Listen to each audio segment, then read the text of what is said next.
আসসালামু আলাইকুম ওয়া রাহমাতুল্লাহ।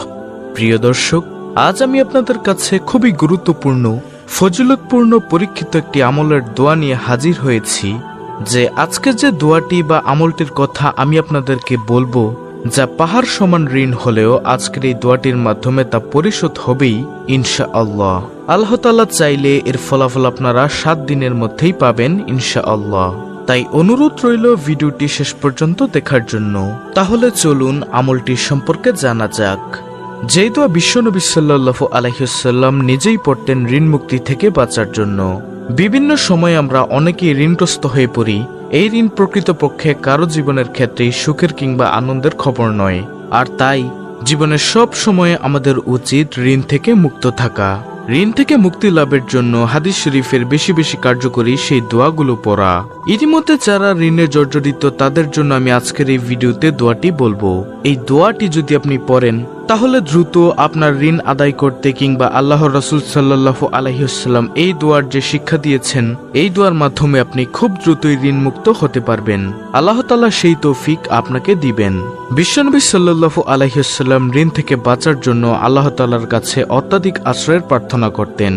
সহিহ বুখারী শরীফের একটি হাদিস থেকে বর্ণিত, একবার ঋণ থেকে রক্ষা পেতে আল্লাহর রাসূল সাল্লাল্লাহু আলাইহি ওয়াসাল্লাম প্রার্থনা অবস্থায় এক ব্যক্তিকে দেখতে পেলেন।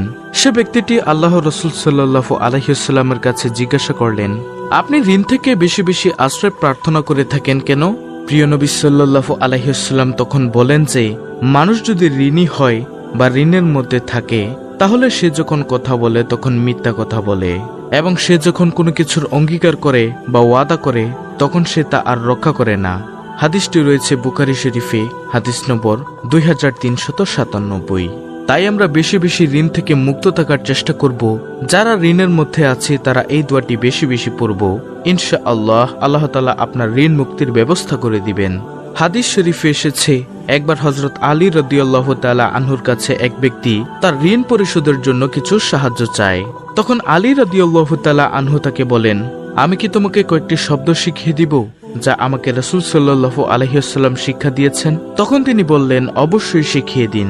তখন হযরত আলী রাদিয়াল্লাহু তাআলা আনহু তাকে বললেন, তুমি যদি এটা পাঠ করো তাহলে আল্লাহই তোমার ঋণ মুক্তির ব্যাপারে দায়িত্ব নেবেন, যদি তোমার ঋণ পর্বত অর্থাৎ পাহাড় সমান হয়। সুবহানাল্লাহ।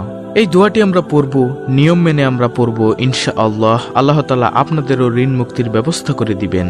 এরপর হযরত আলী রাদিয়াল্লাহু তাআলা আনহু ওই ব্যক্তিকে যে দোয়াটি আমি আপনাদেরকে শিখিয়ে দিব সেই দোয়াটি পড়তে বলেছিলেন। হাদিসটি রয়েছে তিরমিজি শরীফ, হাদিস নম্বর 3563। তো প্রিয় দর্শক, সেই দোয়াটির আমল এবং নিয়মটি শিখিয়ে দিচ্ছি। আপনারা দোয়াটি বাংলা উচ্চারণ দেখে দেখে মুখস্থ করে নেবেন। দোয়াটি হচ্ছে, আল্লাহুম্মা কফিনি বিহালালিকা আন হারামিকা ওয়া আগনিনি বিফাদলিকা আম্মান সিওয়াক। আল্লাহুম্মা কফিনি বিহালালিকা আন হারামিকা ওয়া আগনিনি বিফাদলিকা আম্মান সিওয়াক। দোয়াটি আপনারা স্ক্রিনশট নিয়ে মুখস্থ করে নেবেন। এই দোয়াটি আপনাদেরকে পড়তে হবে প্রিয় দর্শক। দোয়াটির অর্থ হচ্ছে, হে আল্লাহ, হারামের পরিবর্তে তোমার হালাল রুজি আমার জন্য যথেষ্ট করো, আর তোমাকে ছাড়া আমাকে কারো মুখাপেক্ষি করো না, এবং সে অনুগ্রহ দ্বারা আমাকে সচ্ছলতা দান করো।